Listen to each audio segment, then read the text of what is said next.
अस्सलाम वालेकुम। Camera on के साथ मैं हूं जावेद मलिक और मैं इस वक्त मौजूद हूं चकवाल प्रेस क्लब के लाइव स्टूडियो में और मेरे साथ मौजूद हैं सीनियर सहाफ़ी 6 किताबों के मुसन्निफ ख्वाजा बाबर सलीम, जो किसी तारफ़ के मोहताज नहीं है। इनके 40 साल सहाफ़ती कैरियर पर हम एक साथ नशर कर रहे हैं। आज इस सिलसिले की किस्त नंबर 144 आपकी खिदमत में पेश की जाएगी। ख्वाजा साहब, जनरल मजीद मलिक साहब का इंतकाल हो गया और जो ज़िला कौंसिल का जो चेयरमैनी का इलेक्शन था वो भी इल्तवा का शिकार था।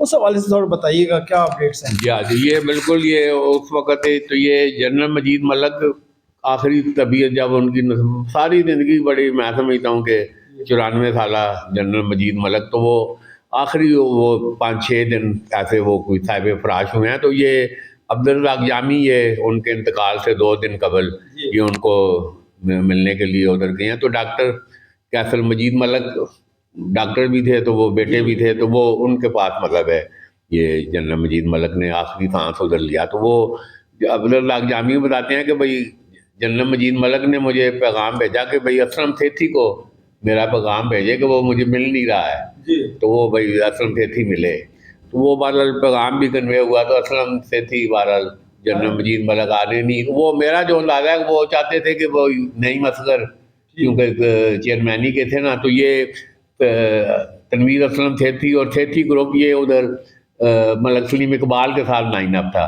दुल्ला और ये सारे एक तरफ थे, तो वो तलागंग की वजह से, सलीम इकबाल की वजह से बड़ा डोमिनेटिंग पोजीशन थी। तो फिर ये बीच में मैंने जिक्र किया सरदार गुलाम अब्बास हमदा शहबाज शरीफ के पास उधर हाजिर हुए, तो मुस्लिम लीग में शामिल हुए। तो वो जब तो ये अब मुकाबला मुस्लिम लीग के अंदर ही था, मतलब 2 ग्रुपों में। तो सरदार गुलाम अब्बास नेचुरली उधर सलीम इकबाल के साथ, जनरल के साथ तो जाना नहीं था।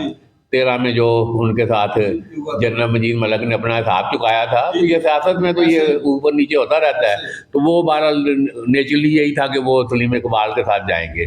तो उस हिसाब से वो जो 80-90 रुकनी जो ऐवान था, तो उसमें वो डोमिनेटिंग पोजीशन हो गई सलीम इकबाल और सारे। तो ये नई मसगर अमान फिर हार गए और वो असलम डुल्ली, मलिक असलम डुल्ली बीच में से निकले, तो उनका निकला। तो वो ये चेयरमैन जिला कौंसिल भी मुंतखब हुए। तो बहरहाल ये इसमें सबक अब यही है कि सियासत में ये कोई मफादात और उसका ठहना किधर मुड़ बैठता है। तो वो देख लें सारा सेठी को कह रहे थे जनरल मजीद मलिक लेके आए थे, उन्हीं शायद हूँ मैं सारा, वो पहला जो जिला कौंसिल का 87 का इलेक्शन था। तो ये असलम सेठी जिला कौंसिल, ये बुजुर्ग शेर वनार, तो ये मेंबर जिला कौंसिल थे। और ये मेजर सलीम असगर जो चेयरमैन जिला कौंसिल थे, उनके बड़े करीबी और उस वक्त जो एक लाइन अप रहा। तो देखें आखिरी वक्त में वो नहीं होने का नहीं उसमें। तो ये बहरहाल अब ये जून 2016 का ये सारा अमल ये भी मुकम्मल हो रहा है।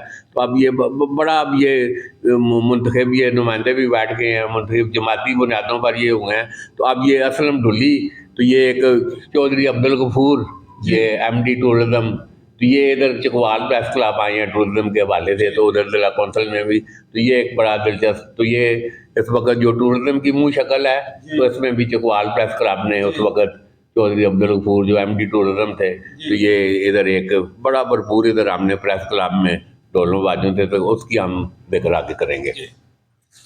जी नाज़रीन, जैसे कि आपने सुना ख्वाजा बाबर सलीम चकवाल की हिस्ट्री बता रहे हैं और ख्वाजा बाबर साहब बता रहे हैं कि चकवाल की सियाहत के अंदर भी चकवाल प्रेस क्लब का बहुत बड़ा किरदार है। ये क्या किरदार है ये बताएंगे आपको अगली किस्त में। आज के लिए इतने ही, इजाज़त दीजिए राजा ज़ीशान अली के साथ।